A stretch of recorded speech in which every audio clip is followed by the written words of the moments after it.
অত্যাধিক গৰমৰ বাবে প্ৰাণ গ'ল এজনৰ। মৰাণ উচ্চতৰ মাধ্যমিক বিদ্যালয়ৰ সন্মুখৰ জিৰণিচৰাত এজন লোকৰ মৃতদেহ উদ্ধাৰ। ১ নং খুমটাৰ মুবাৰক আলী নামৰ দিন হাজিৰা কৰা লোকজনে ৰাতিপুৱা ৮ মান বজাত ওলাই আহিছিল। ইয়াৰ পাছতেই মৰাণ ৰাজগড় মেজিক স্থানৰ জিৰণিচৰাত লগৰ কেইজনক বুকু বিষ হৈছে বুলি কয় আৰু অলপ সময়ৰ পাছতেই লোকজনৰ মৃত্যু হয়। ইফালে আজি উৎকট গৰমৰ মাজতেই উচ্চ ৰক্তচাপ নাইবা হৃদৰোগত আক্ৰান্ত হৈ মৃত্যু হোৱাৰ সন্দেহ কৰা হৈছে।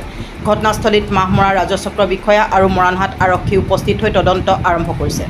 ঘৰৰ পৰা খাই বৈ ওলাই আহিলে।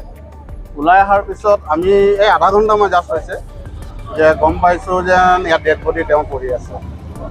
তেওঁ এনেই বোলে তাৰ লগৰকেইটাক কৈছে বুকুৰ অলপ বিষ হৈ আছে বুলি। এই বুকুৰ বিষ হৈ আছে আহি কিনে চাগে জিৰালে নেকি। তাৰপিছত ইয়াতে ডেড বডি আমি আহি পাইছোঁ এতিয়া। বাবলু হুছেইন, খুমটাই চকলীয়া।